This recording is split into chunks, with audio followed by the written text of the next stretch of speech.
Everybody, and welcome to my video today.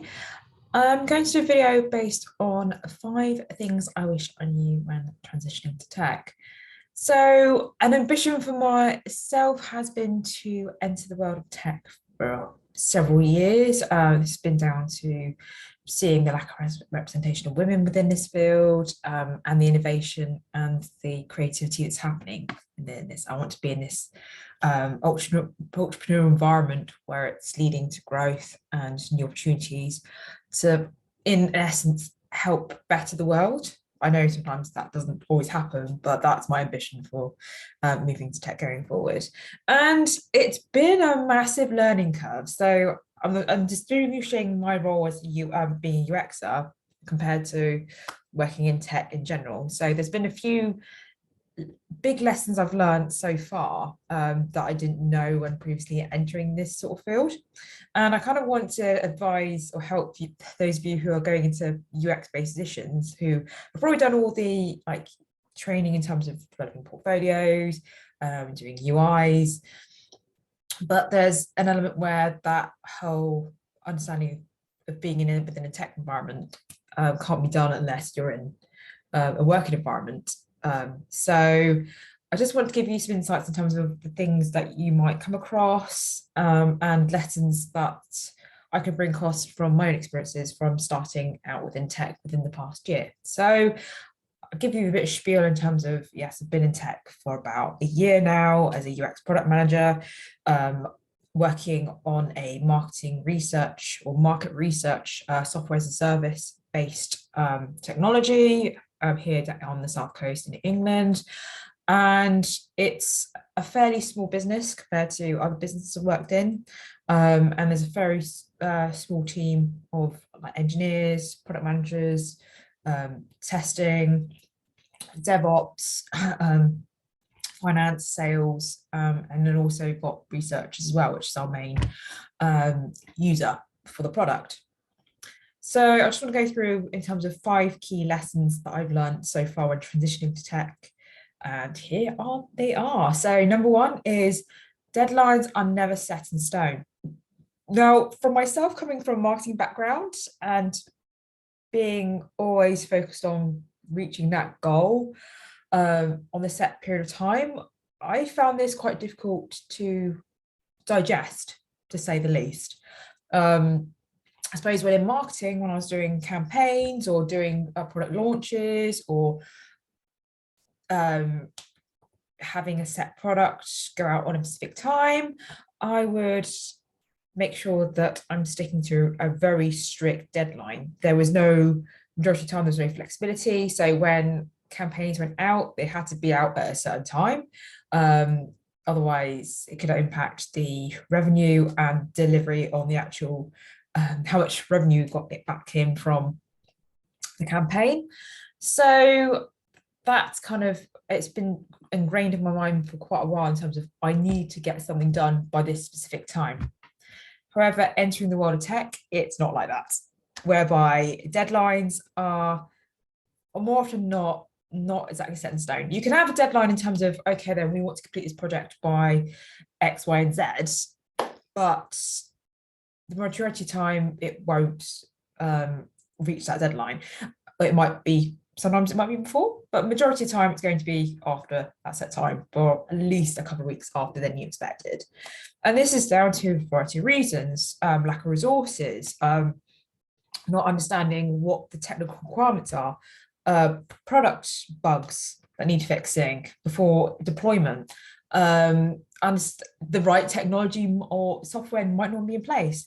There are a variety of reasons, and sometimes these reasons can't be penciled into the plan and will lead to deadlines not being met. But majority of the time, these deadlines can be flexible. There's no set expectations to reach that specific deadline. As long as you're working on it and showing your work, the majority of the time stakeholders they want to know planned deadlines, but majority of the time they know that deadline isn't going to be what you say it's going to be, which has kind of helped in terms of relaxing my anxiety of reaching deadlines all the time. Like reaching a set deadline by this specific time means I can relax a little bit more and understanding that actually deadlines are there to sort of keep people in order, but at the same time, it's reducing that expectation where you're not promising anything on a specific time. You're just saying, I'm delivering it, and showing you're working on something to get the highest quality. And I also like to say on delivering deadlines, yes, yeah, hitting deadlines is great, but you can ask for a bit to be pushed back, because it's better to be pushed back and go out properly than it is to go out with loads of errors and having the whole team have to focus on fixing it again before it can be deployed. It's not good for your team, not good for yourself, and it's not good for the company's image going forward. That's number one. Number two is learn to juggle multiple teams. Again, I'm going to go back to my story about being in marketing, whereby I was in a very siloed team. I would only work within the market department. I would liaise with the sales team for creating e-flyers. I would connect with finance for finance things, but it would only be a one-to-one communication with certain teams. It wouldn't be collaborating with a variety of teams on one project. So this has kind of been a bit of a learning curve for me as well. It's not just dealing with one or two people. I'm working within a cross-functional team, and I'm working, I would say at cross-functional team. I couldn't figure out the word just now, but I probably will find it out. But it's working with a variety of different people from different departments. So I will be working in a project as a product manager / UXer within the team, along with engineers, QA team, and also sometimes DevOps. But then also on the other side, I'll be working with stakeholders. So they'll be primarily looking after the product, liaising with customers, and actually the people actually working with the product itself. So it's trying to understand how to communicate with multiple members of the team, how you can keep regular communications up and running with them. And it's also keeping that multiple hats on in terms of understanding how you can approach them about different tasks, understanding a bit more about how you can deal with their queries in terms they understand, and try to keep your timings, try to keep your timings with the communication with them as spick as span. No matter if it's irrelevant, just make sure they're up together with what's going on, because otherwise there might be some misalignment in terms of product expectations, or understanding that something might be done, but somebody might have done something else. So it's just keeping that all contained within a certain frame of mind, really. So number three is be appreciative of people's time. Now, this is something I really wanted to emphasize, because I know I've technically gone through it myself. So within marketing, I was involved a lot with doing a lot of design work last year prior to this role. And I used to get lots of people in one ear, one out the other, and people asking me to complete a e-flyer or a design, and then keep hassling me for a change. So I might be like, oh, can you do this? And then 10 minutes later, have you done it? Not realizing how long it takes to get done.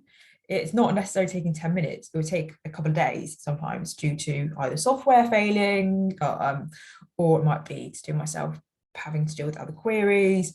So yeah, and then realizing recently I've gone through the same thing, but on the other side, whereby I hassled an engineer, not in a horrible way. It was kind of like, well, I've got this person chasing me for this, and I need to sort of understand where this fix is in their priority list, and how long is it going to take to get fixed. And I did pressure him slightly, so I apologize to that said person who I did it to. I didn't mean to, but it was more or less saying to him, okay, then I need to get this product, I need specific answers because they're chasing me on this. And he turned around going, well, I can't give you an answer because I don't know how long it takes. And that kind of I realized that I didn't appreciate his time, how much time he probably has focusing on not just this, but other major projects within the business. And I realized that I need to be appreciative of other people's times, and not pressure people to get things done, because that could have a knock-on effect on their other work. And it's all about understanding how you can ask in a nice, not a nice way, but in a sort of general concept in terms of how long it's going to take to get done. Because if you're getting screamed at by stakeholders, I kind of need to be at the calm. I need to make sure that I'm protecting the engineer's time as well as giving specific answers to stakeholders. So it's more or less appreciating how long it could take for something to do, not give over set expectations of when it can be done, but just giving a generalized overview of what's being done in terms of timings going forward. So number 4 is understanding other people's teams' roles and impact on the project. So similar to the last one where I sort of lacked a little bit of empathy with the engineers, this is going forward in terms of another project I was recently involved with. So I can give you a general overview of what the project was about. So it was more of a UI-based project rather than a UX-based project, whereby I was assigned to help redesign a product page, but it was more focusing on small tweaks we could make to the UI. So not focusing on the user journey. That's the thing. In terms of layouts, in terms of how images are uploaded. And the project was initially supposed to start in November. And I had my team, I was like, yes, this is my team. We're going to go smash this project. And I was a bit lax in terms of understanding the approach of what my team members did. So I was with both front-end developers and back-end developers. Myself still being new to the tech industry or a tech-based role, I wasn't really sure in terms of the differences between the two roles. And I set messages up for my Slack. So I did regular messaging with the team. And one of them was off ill for quite a long time. And I kept messaging this guy going, oh, what's the project, what's the progress with this project? Are you able to do this? Realizing he was a back-end developer, as his main focus was on the back-end side of things and implementing it, because he was busy with other projects and he didn't have a lot of time to implement the changes or try the changes I did. And for him, his speciality is not in front-end development work, like I suppose my yin and yang in terms of what a website should look like, so, or web interface should look like.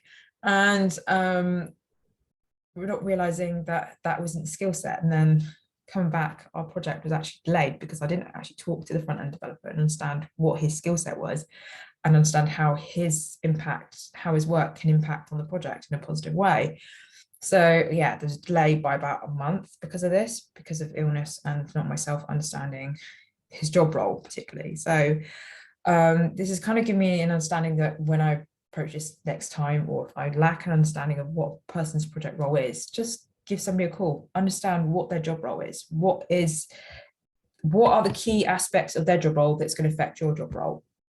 So for example, when I do design work, the main person that I'll be interacting with is a front-end engineer, because he'll understand how my design changes will look on the interface, understanding how the tweaks that I've implemented might need changing due to pixels being out, or that it can't be processed going forward. But his yin to yang would be back-end developer in terms of, okay, this is the front-end bit needs to be pushed like into the deployment.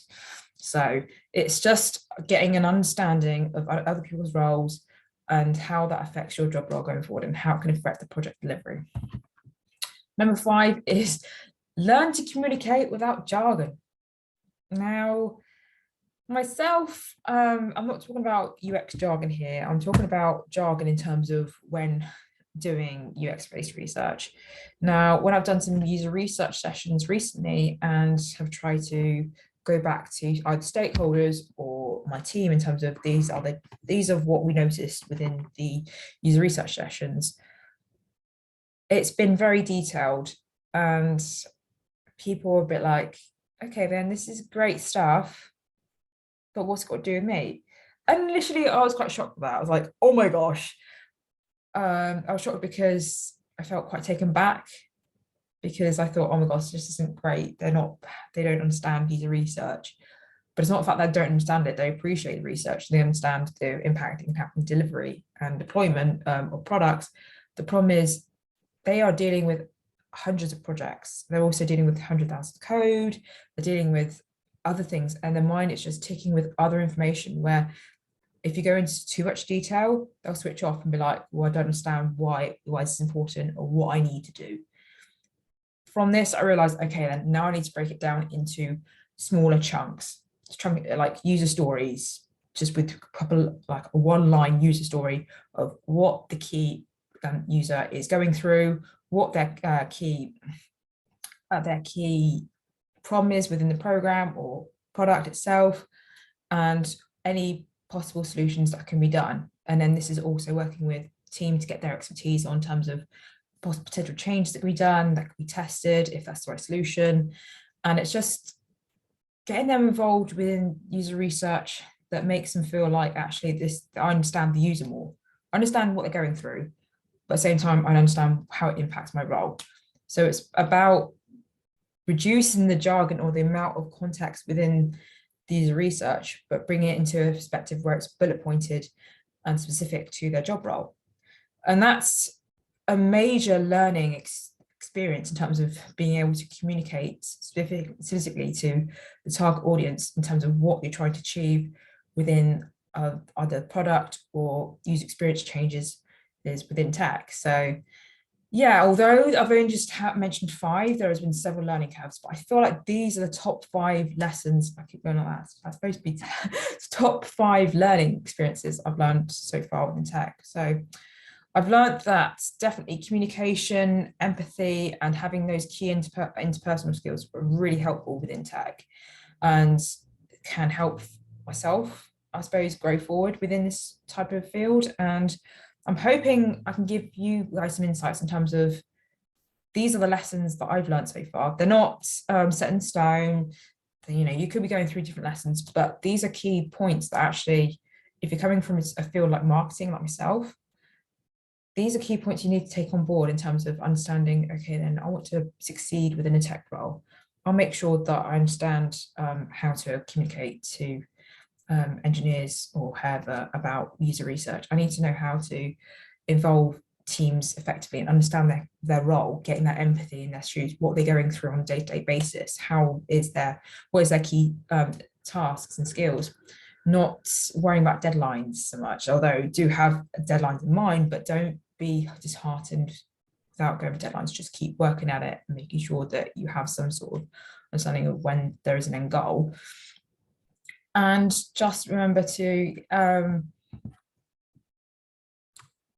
be appreciative of other people's time.